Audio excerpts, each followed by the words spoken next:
रजगुण ब्रह्मा जी की भक्ति की थी हिरण्यकशिपु ने, राक्षस कहलाया, अपने पुत्र का शत्रु बन गया और कुत्ते वाली मौत मारा गया। ऐसे ही तमगुण शिव की पूजा की थी रावण ने, राक्षस कहलाया, ऐसा जुल्म कर दिया, दूषित कर्म, अपनी ही माता को उठा ले गया। यानी भगवान शिव की पूजा करता था।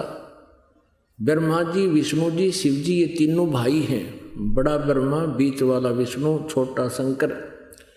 अब भगवान विष्णु की पत्नी माता हुई, क्योंकि जिसको वो इष्ट मान रहे थे शंकर भगवान को, उसका बड़ा भाई, और रावण पुजारी। ऐसे ही इस तमगुण शिव की पूजा की थी भस्मागिरी ने। भगवान शिव जी के महल के सामने, गेट के सामने, सिर आसन पर, ऊपर ने पैर, नीचे को सिर करके 12 वर्ष खड़ा रहा उल्टा। एक दिन पार्वती जी की प्रेरणा से, प्रार्थना से भगवान शिव ने उस भस्मागिरी से पूछ लिया कि तू क्या चाहता है, मांग, तूने जो मांगना है, मैं तेरे से प्रसन्न हो गया हूं। अब भस्मागिरी ने कहा कि भगवान आप वचनबद्ध हो जाओ तब मांगू। भगवान शिव जी ने सोचा भी तपस्वी आदमी है, के मांगेगा, एक सिद्धि मांग लेगा, दे दूंगा। भगवान शिव जी ने कहा ठीक है भाई, मांग ले, मैं वचनबद्ध हो गया। तभी उसने वो साधना त्याग दी, खड़ा हो गया और कहा कि आप अपना भस्म कंडा दे दो। भगवान शिव जी के हाथ में एक कड़ा था, उसमें ऐसा सिद्धि युक्त कर रखा था भगवान शिव जी ने कि जिसके भी सिर के ऊपर वो ऐसे करके भस्म कह दे, वो जल जाता था, नष्ट हो जाता था, भस्म हो जाता था। इस बात का ज्ञान था भस्मागिरी ने। और भस्मागिरी किस लिए उपासना कर रहा था कि भस्म कंडा लेकर शिव जी से, और शिव जी को मारूंगा, भस्म कर दूंगा, और पार्वती को अपनी पत्नी बनाऊंगा। अपने आत्माओं विचार करना इन बातों पे। इससे नीच कर्म और के होगा? अपने इष्ट की पत्नी पर ही बुरी नजर।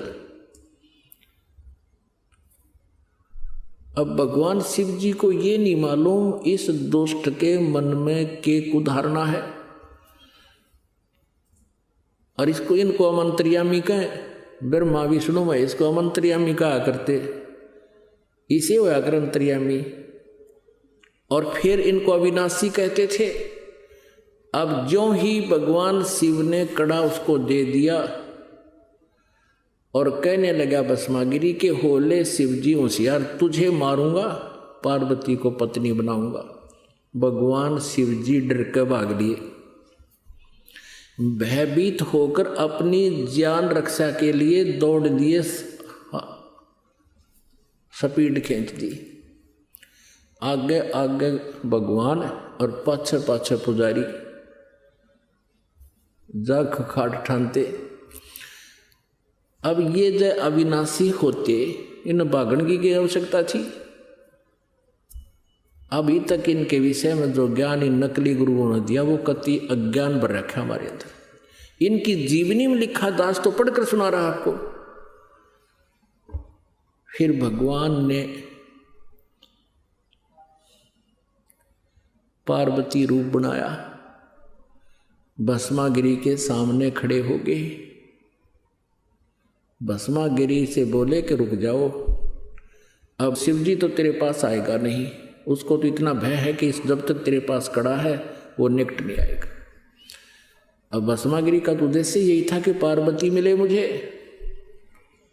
आगे आपको इस कथा का पता ही है कि भगवान ने फिर उसको गंड हथ नाच नचा के और उसी कड़े से उसका हाथ ऊपर ले आकर के ऐसे नाच, इस हाथ को ऊपर कर, इसको नीचे कर। जब वो कड़े वाला हाथ उसके ही सिर पर पहुंच गया तब कह दिया भस्म। वो भस्मा गिरी मर गया। उसके बाद वो भस्मा असुर कहलाया। भस्मा गिरी से ये गिरी, पुरी, नाथ, नागा, सन्यासी ये सारे शिव जी के पुजारी हैं, तमगुण शिव के पुजारी हैं। तो भस्मा गिरी से वो भस्मासुर कहलाया, कुत्ते वाली मौत मरा। तो इस प्रकार कहा है इन तीनों गुणों के उपासक राक्षस स्वभाव को धारण किए मनुष्यों में नीच दूषित कर्म करने वाले मूर्ख है।